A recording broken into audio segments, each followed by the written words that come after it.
Bharatiya Janata party Delhi प्रदेश के पूर्व अध्यक्ष और सांसद आदरणीय श्री मनोज तिवारी जी, हमारे साथ साउथ एनसीडी की मेयर अनामिका मिथिलेश जी, नॉर्थ एनसीडी के महापौर जयप्रकाश जी, ईस्ट एनसीडी के महापौर निर्मल जैन जी भी साथ हैं। मैं सबसे पहले एक जो वीडियो हमने उस पूरे वातावरण को लेकर बनी है उसको एक देखेंगे। मनोज तिवारी के एक वीडियो से सियासी घमासान शुरू हो गया है। इस वीडियो में मनोज तिवारी भीड़ के साथ एक सील किए हुए घर का ताला तोड़ रहे हैं। मनोज तिवारी ने सफाई दी है कि एक घर को जानबूझकर निशाना बनाया गया था, इसलिए उन्होंने सील किए गए घर का ताला तोड़ दिया। दिल्ली के सांसद मनोज तिवारी ने हथौड़ा चलाया और भीड़ के सामने ही तोड़ दिया घर पर लगा सीलिंग का ताला। सीलिंग का ताला तोड़ने की ये तस्वीर दिल्ली की गोकुलपुरी की है। मनोज तिवारी का ये वीडियो जैसे ही सामने आया, सियासी घमासान शुरू हो गया। सवाल किए जाने लगे, क्यों मनोज तिवारी ने तोड़ा सीलिंग का ताला। मुख्यमंत्री अरविंद केजरीवाल ने पूछा कि दिल्ली में सीलिंग सुप्रीम कोर्ट की मॉनिटरिंग कमेटी के दिशा निर्देश पर हो रही है, ऐसे में सील तोड़ना सुप्रीम कोर्ट की अवमानना का मामला बन सकता है। सुनिए इस पर मनोज तिवारी ने क्या जवाब दिया। मैं गोकुलपुर गांव में गया था और वहां हजारों लोग खड़े थे और लगभग 1000 घरों के बीच एक घर पे सील लगा हुआ था। मैं सबसे ये पूछना चाहता हूं कि जनता के साथ ऐसा अन्याय क्यों हो रहा है कि आप 1000 घर में एक घर पे आप सील मार दे रहे हैं। तो मुझे ये बहुत ही गलत लगा। भीड़ साथ में थी और वो सील टूट गया। दिल्ली की गोकुलपुरी में एमसीडी ने अवैध तरीके से निर्माण के आरोप में 150 मकानों को सीलिंग का नोटिस दिया हुआ था। ये नोटिस सुप्रीम कोर्ट की मॉनिटरिंग कमेटी की जांच के बाद दिया गया, जिसके आधार पर एमसीडी सीलिंग कर रही है। लेकिन मनोज तिवारी का आरोप है कि एमसीडी अधिकारी सिर्फ कुछ घरों को निशाना बना रहे हैं। माननीय न्यायालय को बोलता हूं, अपनी आंखें खोलिए। यहाँ पे ये पिक एंड चूज दिल्ली के गरीब लोगों को जो 25 गज में अपना घर खरीदे, ये जो सील टूटने का मामला आया है वो घर भाई साहब 40 गज का घर है। यहाँ पे लोग हजार मीटर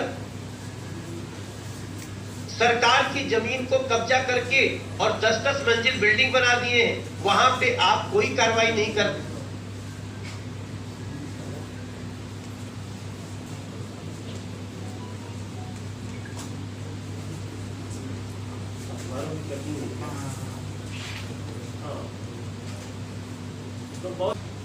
जब 14 अगस्त को माननीय उच्चतम न्यायालय ने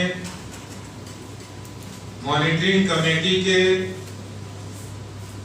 कई अतिक्रमण पूर्वक किए गए कामों का उन्होंने जो संज्ञान लिया और उस पर निर्णय लिया है, उसका भारतीय जनता पार्टी तहे दिल से स्वागत करती है, अभिनंदन करती है कि भारतीय जनता पार्टी जो शुरुआत से ही मॉनिटरिंग कमेटी के इंक्रोचमेंट के मुद्दे पर जो उनके अधिकारों का इंक्रोचमेंट वो कर रही थी, उसके बारे में वो समय समय पर उनका विरोध भी करते रहे। कई ऐसे समय आए जब त्रिनगर जैसा इलाका जहां मॉनिटरिंग कमेटी ने बिल्कुल तानाशाही पूर्वक काम किया था और उसका हमने विरोध किया था और निगम की ओर से वो कार्रवाई को हमने रुकवाया।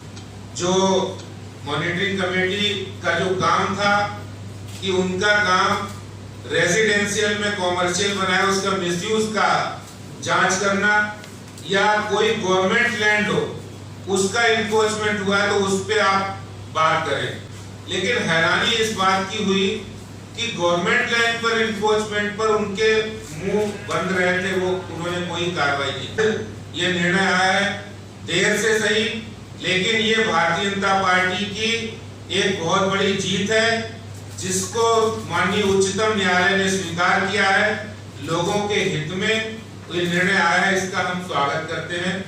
और इसके साथ ही साथ हम ये भी कहना चाहते हैं कि इसमें लगभग 10,000 प्रॉपर्टी को लाभ मिलेगा, जिसमें से 6,000 प्रॉपर्टी जो रेजिडेंशियल थी और जिनको मॉनिटरिंग कमेटी ने अपने अधिकारों का दुरुपयोग करके सील किया था, उसको डी सील करने की प्रक्रिया तीनों निगम बहुत जल्दी प्रारंभ करेंगे।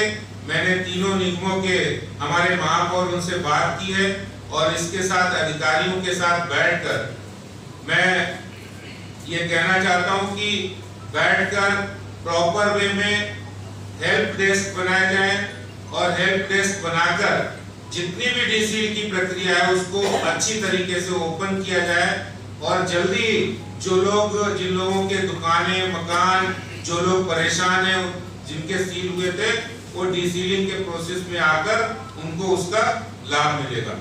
अब उसका कोई औचित्य नहीं है, आज की डेट में मॉनिटरिंग कमेटी का कोई औचित्य नहीं है। लोगों को अपने आप ही जो इस तरह के नियम कानून बने हैं उसमें अपने आप ही निगम के हिसाब से काम करेंगे लोग। बहुत बहुत धन्यवाद। आपने एक ऐसे विषय पे आज दिल्ली के विद्वान मीडिया के समक्ष जानकारी रखी है जो इस दिल्ली के लिए पिछले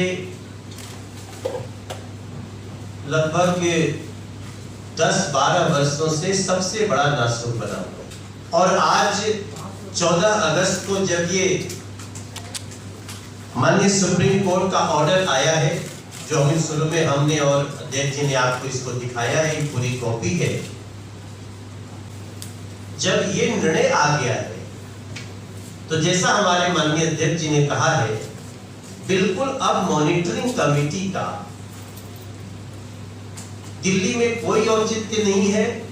तब जबकि एसटीएफ काम कर रही है, वो भी माननीय सुप्रीम कोर्ट के विचार विमर्श के बाद ही काम कर रही है, जिसके हेड हमारे डीडीएपीडीसी। लगा ये लड़ाई हमारी अपनी लड़ाई नहीं है, ये लड़ाई तो हम लाखों लोगों की लड़ाई लड़ रहे हैं। क्योंकि हमारा जब आज ये निर्णय आया है तो हमारे अध्यक्ष जी जैसा आपको इंगित कर रहे थे, इसमें स्पष्ट रूप से लिखा गया है, after that this court directed that the monitoring committee should also look into the matter of encroachment on the public land and unauthorized colonies that have come up on the public land and were wholly unauthorized without sanction।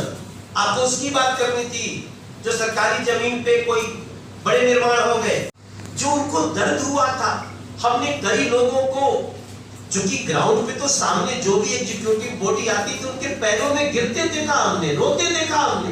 तब मेरा विश्वास, वो पंडित दीनदयाल उपाध्याय जी कहते थे ना कि आप कोशिश करते रहे, सत्य मन से विजय मिलती है।